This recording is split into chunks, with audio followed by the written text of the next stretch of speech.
Be honest with me for a second. Have you ever caught yourself doing exactly this? Buying lots of camera bags until you end up with an entire closet full of them? It's a quote from the folks over at Compact Shooter, and honestly, it hits the nail right on the head. It perfectly captures that universal, and let's face it, incredibly frustrating photographer's dilemma. I mean, we're all just endlessly searching for that one mythical perfect bag, right? We want the whole shebang, something that holds all our gear, doesn't weigh literal ton, and ideally doesn't scream, hey, look at my incredibly expensive camera to the rest of the world. So, welcome to This Explainer. I am seriously so excited to jump into this topic with you today. We're going on a bit of a journey to demystify the overwhelming and sometimes just flat out confusing landscape of camera bags. Because whether you're a weekend hobbyist or a seasoned pro lugging around a massive studio setup, the right bag is kind of the unsung hero of your entire workflow. It protects your investment, sure, but more importantly, it ensures your camera is actually in your hands when that perfect fleeting moment happens. So, here's our roadmap for today. 1. Origins of the camera bag. 2. Choosing your carry style. 3. Defeating the elements. And 4. The camera insert hack. All right, let's kick things off with section 1, the origins of the camera bag. It's actually wild to think about how we got here. To understand why modern bags are the way they are, we have to look at how they evolved from basic storage boxes into highly functional, wearable gear. And what's really fascinating is how much the actual needs of working photographers drove this innovation.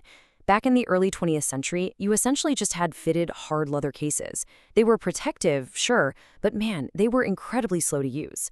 By the 1970s, war and documentary photographers got completely tired of this and started repurposing soft, waterproof English fishing bags made by companies like Brady and Billingham. And Billingham actually noticed this trend and smartly started adding padding to their fishing bags specifically for photographers. Then, in 1975, a photojournalist named Jim Domke decided he wanted something even better.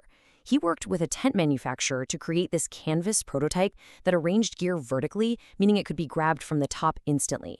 He debuted it at the 1976 Republican National Convention, and boom, the modern, quick-access camera bag was officially born. Moving right along to section 2, choosing your carry style.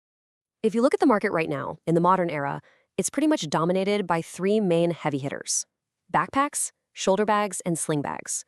Brands like Peak Design, Lowepro, and Think Tank offer incredible options across all of these categories. But here's the catch. Each style is tailored to very, very different shooting workflows and physical demands. You really shouldn't just pick what looks cool. You absolutely have to pick what works for your body and your specific environment. This trade-off is absolutely crucial to understand. Backpacks are your heavy-duty haulers. I mean, if you're carrying a massive Manfrotto Flex loader with 8 lenses on a 10-mile hike up a mountain, you absolutely need the load-spreading power of 2 shoulder straps and a waist belt. But the downside? They're notoriously slow to access. You usually have to take the whole thing off just to get your camera. Contrast that with shoulder and sling bags. These are all about rapid deployment. A Think Tank retrospective shoulder bag, for example, lets you swing your gear to the front, grab your camera, and take the shot without missing a single beat. Plus, they offer a much stealthier, classic urban aesthetic that just naturally blends into city streets or a wedding venue without screaming, "Hey, photographer coming through." But innovation is constantly blurring these lines. Take a look at this number, 400. That's 400 grams, literally less than a pound. That is the incredibly light weight of the Lowepro Runabout backpack. So the key takeaway here is that not all backpacks have to be these sweaty, heavy, bulky monsters anymore. If you just need a simple day pack for a short trail walk, ultralight options exist right now that can literally roll up into a tiny cylinder when you aren't even using them. Okay, on to section 3, defeating the elements. We really need to tackle the absolute biggest environmental threat to your expensive, delicate electronics and glass: water. And it is so important to bust the industry jargon here because misunderstanding these terms can literally cost you thousands of dollars in ruined gear. Okay, so waterproof actually means the bag can survive being fully submerged. We're talking technical dry bags made of PVC with welded seams and roll-top closures. They are functionally amazing, but aesthetically, well, they look exactly like plastic dry bags. Water repellent or weatherproof, on the other hand, just means water rolls off the surface. Brands like Oberwerth use a special tanning process on their leather to create a natural hydrophobic barrier. It's called a lotus effect. It gives you that elegant, timeless look of real leather, but raindrops just beat up and slide right off. So you really have to evaluate your absolute worst-case weather scenarios to accurately match your needs. If you're out shooting whitewater rafting, or, say, standing in a tropical monsoon, you need a technical dry bag, like the Lowepro Dry Zone, period. End of story. Now, if you're a landscape photographer dealing with constant heavy rain, you're going to want a highly weatherproof backpack with covered zippers and rain covers, something like the Think Tank backlight. But if your worst case scenario is basically just getting caught in an urban drizzle between a coffee shop and a client meeting, a water repellent bag, like that beautiful leather Oberworth Hydroline we talked about, offers way more than enough protection, and you don't have to sacrifice your professional style. Finally, let's dive into Section 4, the camera insert hack. For some of you listening, traditional camera bags, no matter how stylish or rugged they are, just feel a bit too over-engineered or single-purpose. Which brings up a really brilliant workaround.